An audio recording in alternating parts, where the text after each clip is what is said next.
Why are people unwilling to invest in the cryptocurrencies right now? There are two groups of people. The first are those that were burned back in 2017. The second are people who are still on the sidelines thinking that everything is going to resemble back as in 2017. But there are differences between this wave as in the previous one.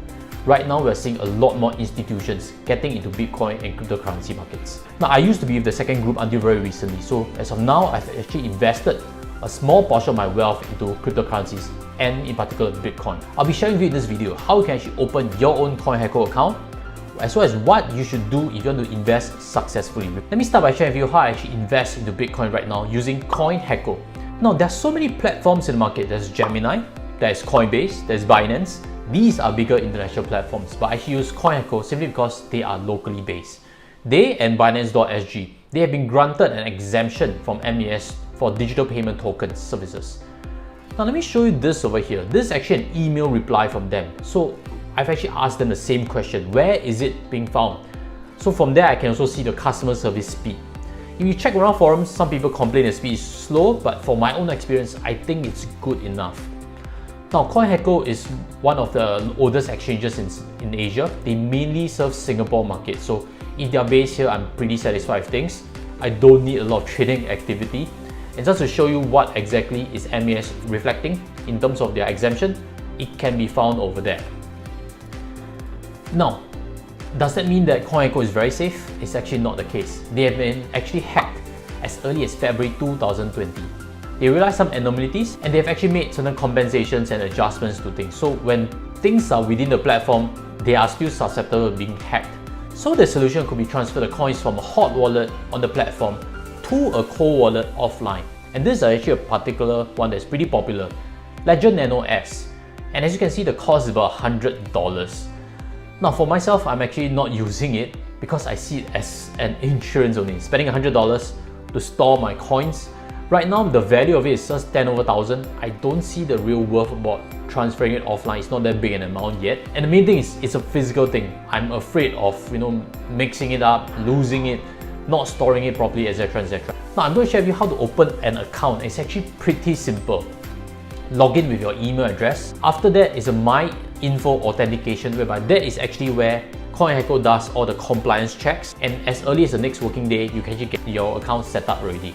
Now, the next part is how you can actually transfer monies into Coinhako. There are two methods. The first is if you have an Xfirst account, you can actually transfer it to there directly.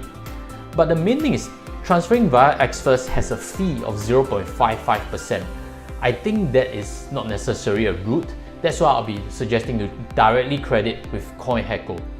The only limitation is they clear things every 10 AM and 4 PM, which means if you transfer at night, it may not reflect until the next working day. So that's a simple note. But if you're a long-term investor, then that's just small little friction along the way. So the next part is how exactly can you buy your Bitcoin optimally? Now the fees for Coinhako is 1%. But if you follow these steps, you can actually reduce it significantly. I actually use the discount codes under the rewards. Take a look at this. This is a 25% off discount coupon. And the reward coins from Coinhako is actually quite easy to accumulate. They actually give it freely to you for the setup itself already. So it's much better than exchanging for Zilinga coins or BAT coins or Ripple coins. Using it to offset your trading costs seems like a much better route. I've actually been doing that ongoingly. And if you use the coupons, it's only 0.75%, which is not too bad in a lot of ways. So again, if you're keen, look for my links below. In the next part, I'll be sharing with you what I actually advocate when it comes to investing into Bitcoin.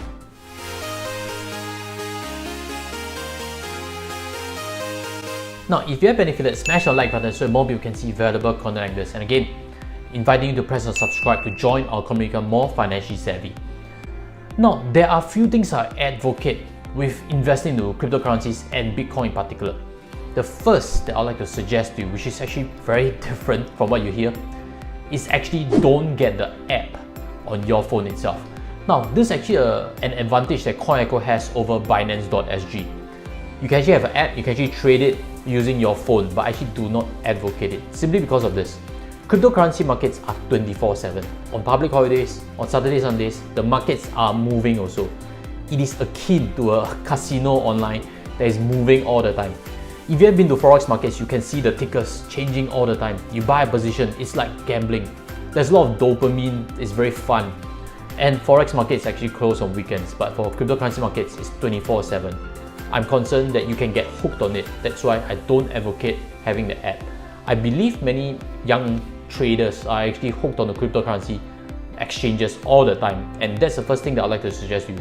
Don't get the app, just trade it casually on your laptop. Don't do it too often. I think that's a much better way.